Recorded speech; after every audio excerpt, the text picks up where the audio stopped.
quello è Tabor. Arrosto viene stagionato per 30 giorni. Questo stagionato 80 metri sotto, ok, in una grotta carsica che abbiamo recuperati nella nostra zona. È un Frant, è un formaggio di recupero.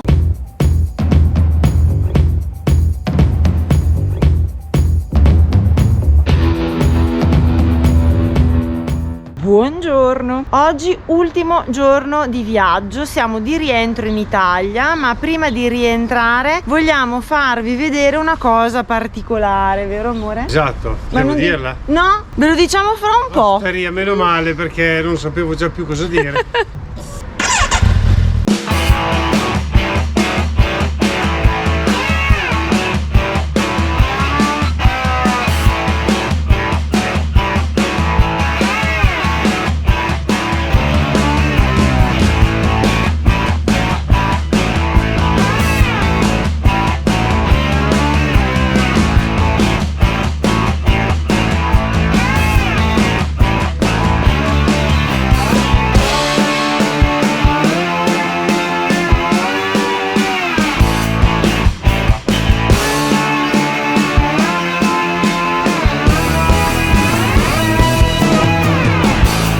Sia del 2017 questa. Che colore intenso! Fresca, niente legno, niente di niente. E questa è la Vitosca 19. Ragazzi, siamo appena arrivati in Osmizza. Vi spiego nel corso di questo pranzo che cos'è, da dove proviene, perché ha origini antichissime. Sappiate intanto che questa Osmizza dove siamo oggi a pranzo è la più antica, perché sono 4 generazioni di produttori di vino, quindi ha più di 120 anni. Questo è un gran bel colore, simpatico, la storia del ciappetto per capire che cosa ti sta servendo, perché sennò facciamo sempre un po' i furbi.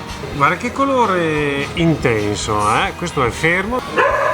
È molto buono, non vedo l'ora di accompagnarlo con dei formaggi, con dei salumi, con delle marmellate, miele o tutto quello che mi dà anche il vassoio, glielo digerisco. Io ho preso una Vitovska con la V, è un vitigno tipico che cresce solamente qui e adesso vi faccio vedere il perché la signora ci ha spiegato un po' di cose. Vites in sloveno significa cavaliere del re. Proteggevano il percorso da Trieste verso Vienna in una valle Vipacco che è qua a 50 km. Questa vallata c'è il scontro di due climi, c'è il clima centrale dell'entroterra e il nostro mediterraneo, e nasce il famoso vento Bora. Cresceva questa pianta perché è molto resistente al vento. Qui è Vitosca, fa questi grappoli molto grandi e può maturare solo in una zona molto secca, ventilata, perché altrimenti un grappolo di questo tipo non può maturare in una zona umida. Ah, esatto, ok. Questa è una vostra Malvasia nera, perché quasi nessuno conosce la Malvasia nera, abbiamo messo qua la Malvasia nera. Qui c'è Sauvignon, Semillon, che è arrivato dalla Francia quando qui è passato Napoleone, e questo è Moscato giallo.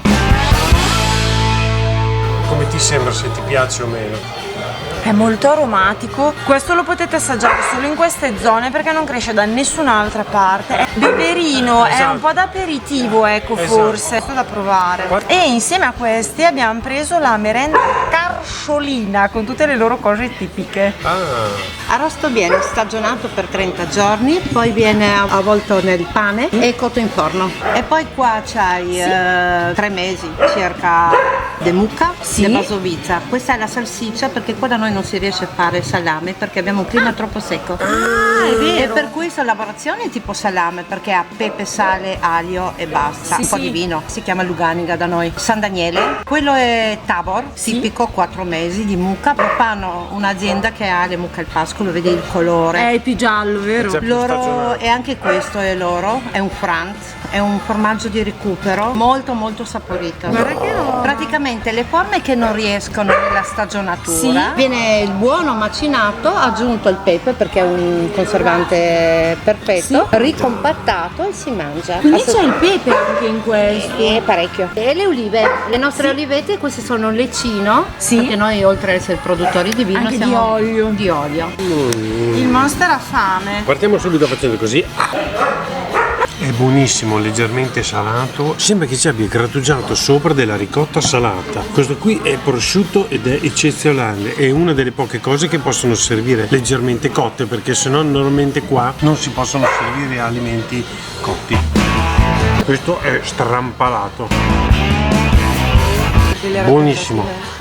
Sul prosciutto di San Daniele c'è un episodio che abbiamo fatto dedicato alla produzione e alla degustazione, ve lo lascio a fine di questo video e sotto in descrizione ve lo andate a guardare. La cosa che però mi incuriosisce è il loro salamino tipico, che è morbido, saporito di condimento, si sentono bene le spezie che ci mettono dentro. Io non resisto, guardate una cosa, io che pensavo che fossero ciccioli d'estate o qualcosa del genere, è morbidino e io lo assaggio. La signora si era raccomandata di mangiarlo per ultimo e c'è un perché. Arriva la botta del gorgonzola con il pepe anche, bello carico, e quindi dopo sovrasta tutto quanto. È un po' come una diga che si rompe, è spaziale. Che poi non è un gorgonzola, è il sapore che ricorda il gorgonzola. Esatto, ovviamente. Il dado è tratto. Già dal profumo è un cacio e pepe, è violento sul palato, soprattutto per me che non sono abituata alle cose stagionate. Ha la consistenza del gorgonzola, però è un cacio e pepe questo, tutto in bocca insieme.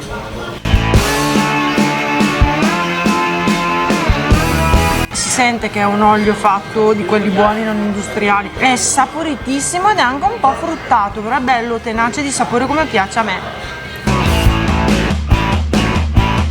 Io devo portare l'acqua. Me la rinfaccerà per i prossimi 10 anni che mi ha portato l'acqua, io lo so come va a finire.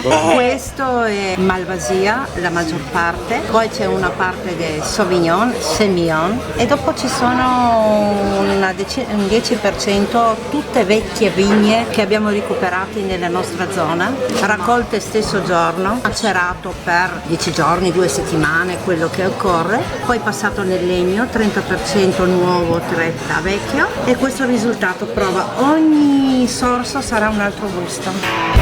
Un brandy di mela, dentro si sente il fico, i profumi dell'autunno, le gandoline gustative qua, e senti che fanno...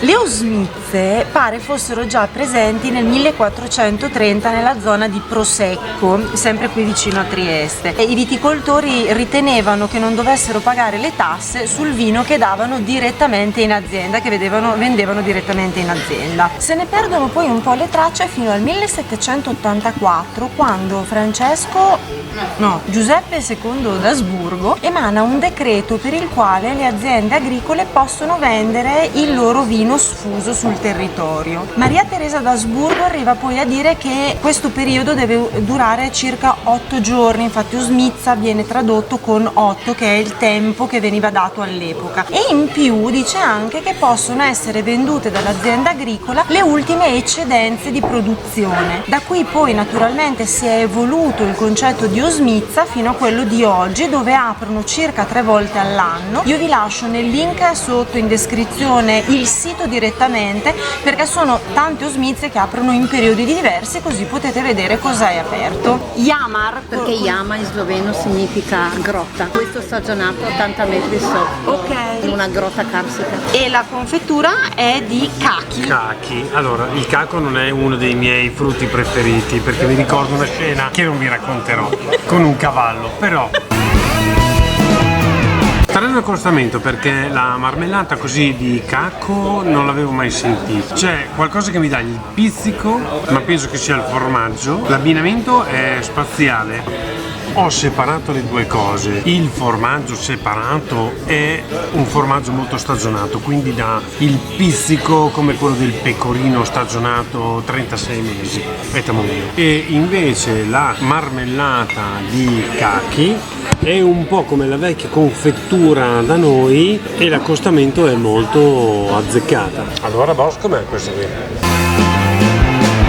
È stranissimo, cioè quasi qualcosa di, non lo so come definire, cioè è un gusto che non riesco a spiegarvelo. Mi aspettavo una roba molto più impegnativa, aggressiva in bocca, invece non è vero. Però è strano. Con la confettura qua, Carmen, che è la signora che ci sta servendo, la moglie del proprietario, che è fantastica, la ringraziamo, ci ha spiegato un sacco di cose, ha detto no, ci vuole quella di cachi e non di fichi, e ha ragione, perché ci sta veramente bene, è una roba da provare. In molti dicono se vuoi fare un'esperienza di cose ricercate, sapori e cose, bisogna fare ristoranti stellati, quelli che stanno lì a ricercare, e sicuramente è vero perché il lavoro che fanno gli chef è magistrale, ma sinceramente noi pensiamo che se andate sul territorio ve lo fate raccontare da chi lo vive e assaggiate quello che viene prodotto in quel territorio, quella è un'esperienza, quella di oggi è un'esperienza. E per chiudere Carmen ci ha portato, poverini noi tesori, mangiamo niente,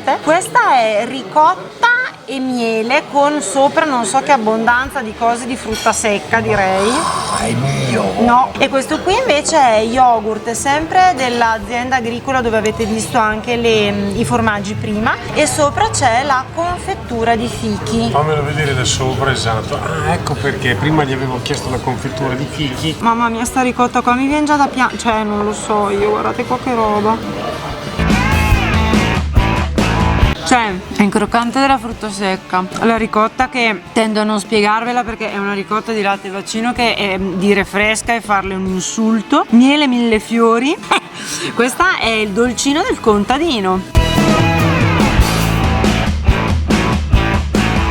Sapori tutti stradelicati, la ricotta è stradelicata, si sente appena tutto questo sapore di fico sbucciato già di già, e poi c'è quella granella, non mi ricordo di che frutta secca, mandorla o che sento lo sgranocchiare. A me piace tanto che sentire alla fine lo sgranocchiare dello scrocchiarello alla fine.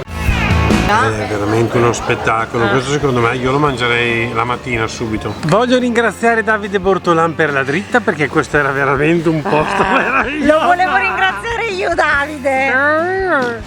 Oggi noi chiudiamo questa serie dedicata ai Balcani e l'abbiamo voluta chiudere come nostro solito, rientrando in Italia e facendovi vedere un pezzettino della nostra bella Italia. Iscrizione al canale se siamo abbastanza matti. Ding like, dong, ding dong, basta, sì, Schioccino. questo. Vi vogliamo bene, ciao. Ciao.